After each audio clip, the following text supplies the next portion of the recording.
Dravidian ideology and the eagerness of Christian evangelicals is a deadly design conjugated to remove Hinduism from the face of earth, and in particular the southern Indian states. Tamil Nadu, an ancient center of Hindu beliefs, has seemingly fallen prey to the ghastly bogus narrative of identity quagmire. By pushing Dravidian philosophy, a backdoor entry to Christianism has been granted by the overlords of the state, and as a result, districts like Kanyakumari have an overwhelming population of Christians and Muslims, dominating Hindus and openly issuing threats of a Holocaust. The Christian pastors are openly baying for the blood of Hindus, while an accomplice in DMK continues to provide its tactic support. Hi and welcome. You're watching TFI English, the national and socio-political analysis arm of the TFI Media Group.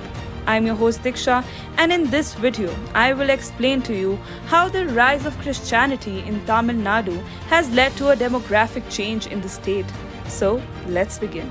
George Pannaya, a Roman Catholic priest, was recently arrested by the Aramnai police in the Kanyakumari district of Tamil Nadu for hate speech and spreading vitriol against the Bharat Mata, Prime Minister Narendra Modi, Home Minister Amit Shah, and various others. However, what struck after his arrest was a video where the pastor, in a tone of reminiscent to that of a rabid Islamist, used the trope of the burgeoning minority population to assert dominance over the Hindus, intimidating Hindus with the changing demography of Kanyakumari, where Christians have become a majority. Overtaking Hindus, Pannaya issued veiled threats by stating, "We are now majority. From 42%, we have crossed 62%. Soon we would be 70%.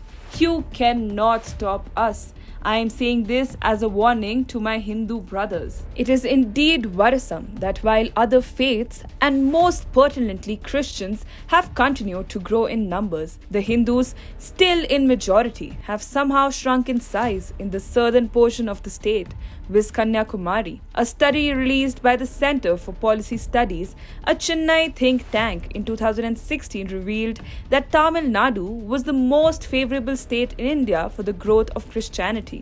Kanyakumari district has seen a rapid increase in the numbers of Christians, where the share of Christians in the population rose from 30.7% in 1921 to 34.7% in 1951 and has risen to 46.8% since then. The population of Hindus, which constituted 90.47% of the state's population in 1951, has come down to 87.58% by 2011.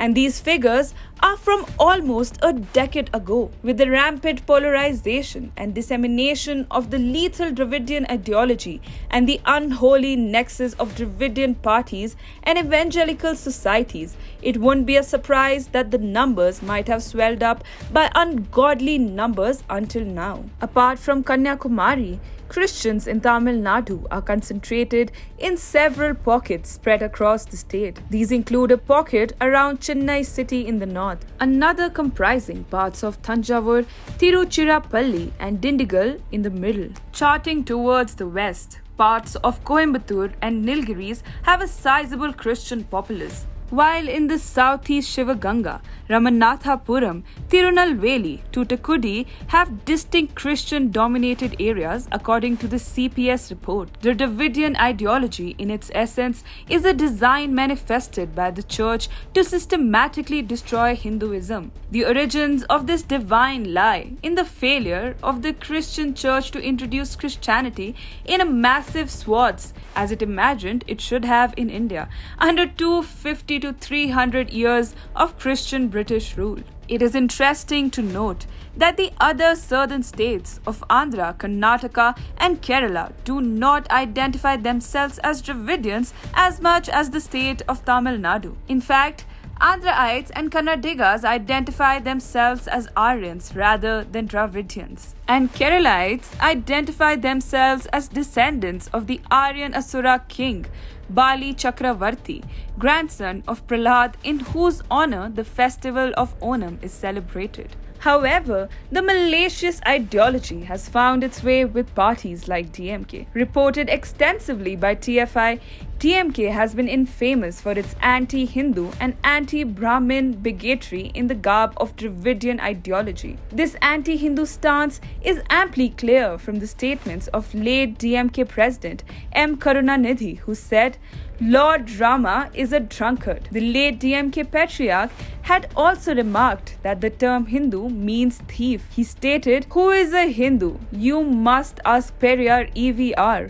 A good man would say the word Hindu means a thief." DMK, like Congress, had also supported the destruction of Ram Setu, citing that there was no historical evidence to prove the existence of Sri Ram. After the historic Ram Mandir Janmbhoomi verdict by the Supreme Court, DMK was upset with its ally Congress for supporting the event, as Priyanka Gandhi Vadra, Kamal Nath, and several other party leaders openly flaunted their support for the temple's construction. And if one of the ruling parties is openly anti-Hindu in its ideology, then it doesn't come as a surprise that it condones the behavior of pastors such as George and also one of the biggest conversion mafia of Tamil Nadu, Bishop Isra Sargunam. Isra has close ties with the DMK and has on several occasions supported them, especially during the elections. He claims to have converted crores of Tamil Hindus into Christianity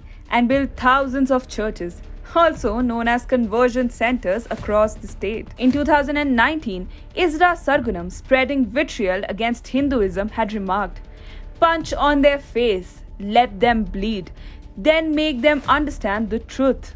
In the video clip, he also tries to establish that Hindu religion doesn't exist. He says that during the time of the British, the census takers were confused as to who they can classify as a Hindu. A committee defined the identity Hindu as someone who wasn't a Muslim, Christian, Sikh, or a Buddhist. The presence of temples and Hindu custom is thus an impediment in the quest of imposing Christianity and the racist divide of the abhorrent Dravidian philosophy. There is a reason why temples are looked down upon by the DMK government and razed whenever the administration gets the chance. There is a reason why temples have been in the clutches of the government that has seemingly leased them out to be marauded by Christian missionaries. However, not all hope is lost, as the Madras High Court earlier this year gave an earful to the Stellan government and issued a set of 75 directions for the maintenance and protection of historical monuments and ancient temples. The court stepping in and announcing a major overhaul is surely expected to set things in motion and help the historic Hindu temples achieve their past glory. And optimistically, it should help curb the lopsided demography change, which is slowly plaguing the state.